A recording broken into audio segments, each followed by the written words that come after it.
Buenas tardes, mi nombre es Emiko Aoki. Yo trabajo en el Instituto Cultural Sucre, una escuela en satélite en el Estado de México. Tengo 16 años de experiencia como docente y en este caso que nos ocupa me gustaría ayudarles en una guía, un soporte acerca del eje que en mi materia corresponde, que es el de razonamiento matemático. Okay. Para empezar, analizaremos el objetivo de este Premio Región Norte a la Innovación Educativa 2011. Básicamente, se los voy a leer textual. Genera ámbitos de aprendizaje basados en el razonamiento abstracto y la conceptualización a partir de aplicaciones concretas en experiencias vivenciales de los alumnos y mediante estrategias metodológicas y diferentes recursos didácticos. Básicamente el objetivo de este premio en el eje de razonamiento matemático está encauzado a realizar estrategias, aplicarlas, diseñarlas y todo lo correspondiente a los materiales necesarios para que esta estrategia que se aplique dentro del aula propicie en el alumno el desarrollo de sus habilidades. No solo habilidades cognitivas, sino también psicosociales y de valores. Para poder hacerlo, nos podemos ayudar de una serie de consejos que nos dan los expertos acerca de qué es lo que fundamenta nuestras clases de matemáticas. Básicamente ellos hablan de que las matemáticas deben considerarse como una actividad que propicia el desarrollo de habilidades en los estudiantes. Este desarrollo de habilidades tiene que ver también con los conocimientos propios de la materia, con el uso adecuado del lenguaje, con la aplicación de lo aprendido en las clases en otros ámbitos que no necesariamente tienen que ser dentro del aula, es decir, con estudios de grados o niveles superiores, sino también en su grupo social, en su grupo familiar, dentro de la sociedad en general y en el ámbito político, económico, etc. Este aprendizaje, por supuesto, no lo puede hacer solo, debe de hacerlo dentro de su grupo con el acercamiento y la asesoría del maestro, pero también con la interactuación que se debe dar, la interactividad entre sus iguales, sus compañeros.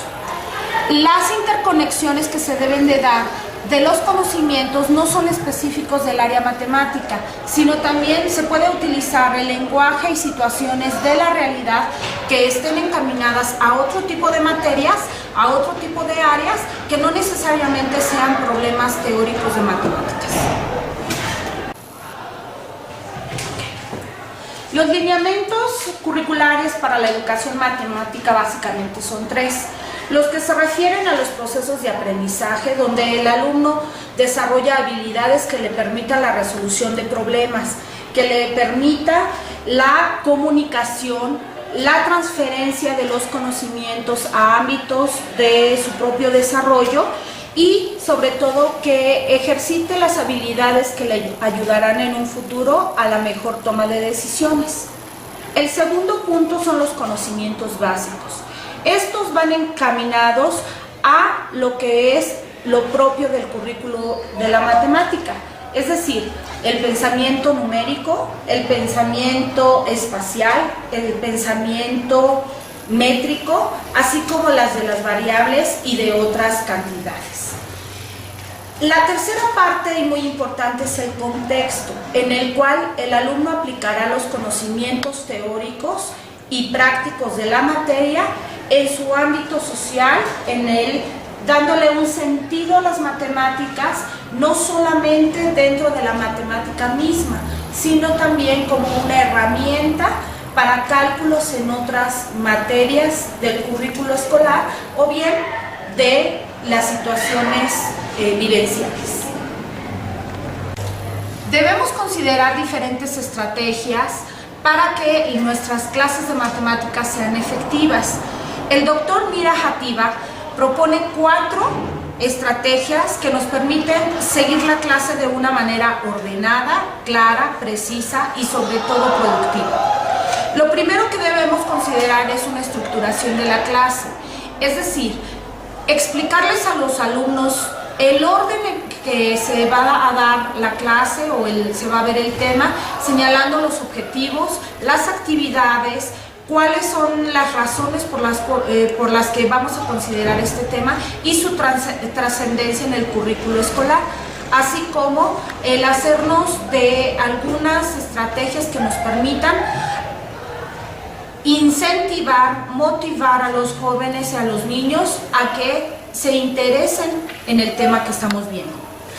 Otra cuestión es que ese estímulo se dé a través de diferentes estrategias. Existen algunas donde las anécdotas, alguna broma, alguna actividad específica nos ayude a crear ese interés. Sin embargo, no hay nada como la presentación, el acercamiento que tiene el maestro con los alumnos de esos conocimientos. Las presentaciones que se hacen pueden ser orales o visuales o a través de materiales. Cuando la experiencia es a través de una presentación oral, se recomiendan los cambios en el tono de voz, haciendo cierto énfasis en las cosas más importantes, reiterando lo necesario para que el alumno comprenda las dificultades o los problemas a los que se puede enfrentar durante el desarrollo del tema. Asimismo, hacer mucho hincapié y estimularlos constantemente a que vean la proximidad, el uso frecuente que se hace del tema que se está viendo.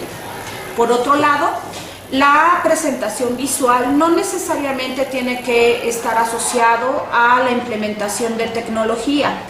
Un buen uso del pizarrón, ordenado, claro, preciso, con letras de buen tamaño, utilizando a lo mejor colores, enfatizando, nos puede ayudar y ser suficiente en algunas ocasiones para que los alumnos comprendan mejor el tema. Pero si estamos hablando de una teoría constructivista, el alumno es lo más importante. Él es el responsable de su conocimiento y nosotros acompañamos o permanecemos en una cercanía con ellos. Por lo tanto, los alumnos también tienen que manejar unas ciertas estrategias que le permitan que el conocimiento sea aprendido. Entre ellos es la fijación, es decir, que nosotros seamos capaces de diseñar estrategias que nos permitan recuperar lo que los jóvenes